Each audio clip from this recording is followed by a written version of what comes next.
ഈ സമയനഷ്ടം എന്ന് പറയുന്നത് തന്നെ അത് നമുക്ക് പല രീതിയിൽ അതിനെ കാണാൻ കഴിയും. ഒന്ന് താങ്കൾ സൂചിപ്പിച്ച പോലെ നീറ്റ് എക്സാമിനേഷനുമായിട്ട് ബന്ധപ്പെട്ട് ഉയർന്നു വരുന്ന ഇത്തരം ഒരു സാഹചര്യത്തിൽ ഗ്രേസ് മാർക്ക് കൊടുക്കാമോ? കൊടുക്കുന്നുണ്ടെങ്കിൽ അതിന്റെ മാനദണ്ഡം എന്തായിരിക്കണം? ഇത്തരം കാര്യങ്ങളെ കുറിച്ചൊന്നും ഇതുവരെ യാതൊരു തരത്തിലുള്ള ചർച്ചകളോ തീരുമാനങ്ങളോ ഉണ്ടായിട്ടില്ല. അതുകൊണ്ട് തന്നെ ഈ ഗ്രേസ് മാർക്ക് കൊടുത്തത് ചോദ്യം ചെയ്യപ്പെടാവുന്നതാണ്. രണ്ടാമത്തെ ഒരു പ്രശ്നം നമുക്ക് അറിയാം. ഈ ഗ്രേസ് മാർക്ക് കൊടുക്കുന്നതിന് വേണ്ടി പ്രത്യേകമായിട്ട് നമുക്കൊരു സാഹചര്യം ക്രിയേറ്റ് ചെയ്യാനും കഴിയും. അതും നമ്മൾ കാണേണ്ടതാണ്. ഇത്തരം പ്രധാനപ്പെട്ട ഒരു പരീക്ഷയില് ഏതെങ്കിലും ഒരു സെന്ററില് വിദ്യാർത്ഥികൾക്ക് ഗ്രേസ് മാർക്ക് കൊടുക്കാൻ വേണ്ടി വേണമെങ്കിൽ അങ്ങനെ ഒരു സാഹചര്യം ക്രിയേറ്റ് ചെയ്യുകയും ചെയ്യാം.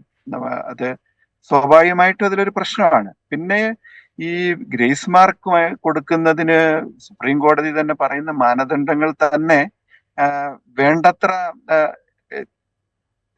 ഗൗരവത്തോടു കൂടി പഠനങ്ങൾ നടത്തിയതിനു ശേഷമാണോ എന്ന് നമ്മൾ ചോദ്യങ്ങൾ ഉയർത്തേണ്ട ഒരു സമയമായിട്ടുണ്ട്.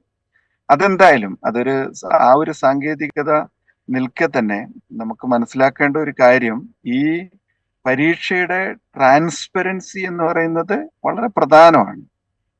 വലിയ രീതിയിലുള്ള മനുഷ്യാധ്വാനവും മുതൽ മുടക്കും എന്ന് വേണ്ട വലിയ രീതിയിലുള്ള എഫേർട്ട് ഇതിന് പിന്നിലുണ്ട്.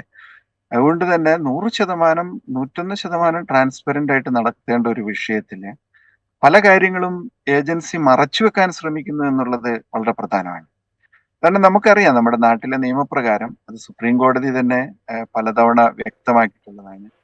ഏത് പരീക്ഷയായാലും ആ പരീക്ഷ സംബന്ധമായ എല്ലാ കാര്യങ്ങളും പ്രോസ്പെക്ടസിൽ വളരെ കൃത്യമായും വ്യക്തമായും നൽകിയിരിക്കണം.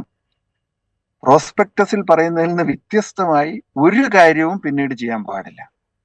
ഇത് പലതവണ കോടതി വ്യക്തമാക്കിയിട്ടുള്ള കാര്യമാണ്. അത് ഫീസ് അടക്കം പ്രോസ്പെക്ടസിൽ കൃത്യമായും രേഖപ്പെടുത്തിയിരിക്കണം. പ്രോസ്പെക്ടസിൽ നിന്ന് വ്യത്യസ്തമായിട്ട് യാതൊന്നും ഉണ്ടാവാൻ പാടില്ല. റിസർവേഷന്റെ കാര്യമായാലും ഫീസ് കാര്യമായാലും സീറ്റുകളുടെ എണ്ണം തുടങ്ങി കട്ട് ഓഫ് മാർക്ക് ഉണ്ടെങ്കിൽ അത് തുടങ്ങി ഇത്തരം കാര്യങ്ങളിലെല്ലാം വളരെ കൃത്യമായ മിനിമം എലിജിബിലിറ്റി എല്ലാ കാര്യങ്ങളും വളരെ കൃത്യമായി പ്രോസ്പെക്ടസിൽ പറഞ്ഞിരിക്കണം. ആ പ്രോസ്പെക്ടസ് ആയിരിക്കണം അതിന്റെ ഒരു അടിസ്ഥാന മാനദണ്ഡം. ഇപ്പം ഇതിൽ വന്നിരിക്കുന്ന ഒരു പ്രശ്നം, ഗ്രേസ് മാർക്ക് സംബന്ധമായ കാര്യങ്ങൾ പ്രോസ്പെക്ടസിൽ പറഞ്ഞിട്ടില്ല എന്നുള്ളതാണ് ഒരു ആരോപണം. അത് വളരെ വാലിഡ് ആയിട്ടുള്ള ഒരു ആരോപണമാണ്, ഒരു പോയിന്റ് ആണ്. ഞാൻ പ്രതീക്ഷിക്കുന്നത് ഈ ഈ ഈ അന്വേഷണം ഇതുമായിട്ട് ബന്ധപ്പെട്ട് പല തലത്തിൽ നടക്കുന്ന അന്വേഷണങ്ങളുണ്ട്. അന്വേഷണത്തിന്റെ ഭാഗമായി എന്താണ് സംഭവിച്ചത് എന്നുള്ളതിനെ കുറിച്ചൊരു വ്യക്തത വരും. പക്ഷെ നമുക്ക് സംശയിക്കാവുന്ന ഒരു സാഹചര്യം നിലവിലുണ്ട്. കാരണം ഈ പരീക്ഷയില് പലതരത്തിലുള്ള ഇടപെടലുകൾ, ബാഹ്യ ഇടപെടലുകൾ നടക്കാനുള്ള സാധ്യതകളുണ്ട്.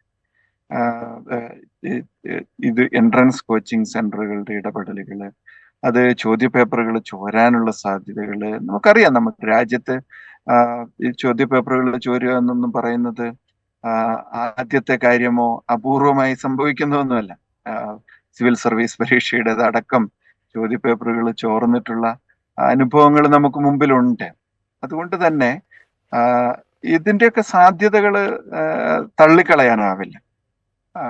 ഈ ഉദ്യോഗാർത്ഥികള്, ഈ പരീക്ഷാർത്ഥികള്, പരീക്ഷ എഴുതിയവര് മുന്നോട്ട് വെക്കുന്ന ആശങ്കകള്, സംശയങ്ങള്, അവരുടെ പരാതികള്, അവരുയർത്തുന്ന പ്രശ്നങ്ങള്, ഇതെല്ലാം വളരെ ഗൗരവമായി തന്നെ പരിശോധിക്കപ്പെടേണ്ടതാണ്. ഒരു സംശയത്തിനും ഇട നൽകാത്ത രീതിയിൽ കൃത്യവും വ്യക്തവുമായിട്ടുള്ള ഒരു മറുപടി, ഒരു തീരുമാനം ഉണ്ടാവേണ്ടതാണ്. അതുണ്ടാകുമെന്ന് തന്നെയാണ് എൻ്റെ പ്രതീക്ഷ. കാരണം ഇത് ചെറിയ ഒരു കാര്യമായിട്ട് അല്ലെങ്കിൽ കേവലം ഒരു വിശദീകരണത്തിൽ അവസാനിപ്പിക്കാൻ പറ്റുന്ന ഒരു കാര്യമായിട്ട് കാണാൻ കഴിയില്ല.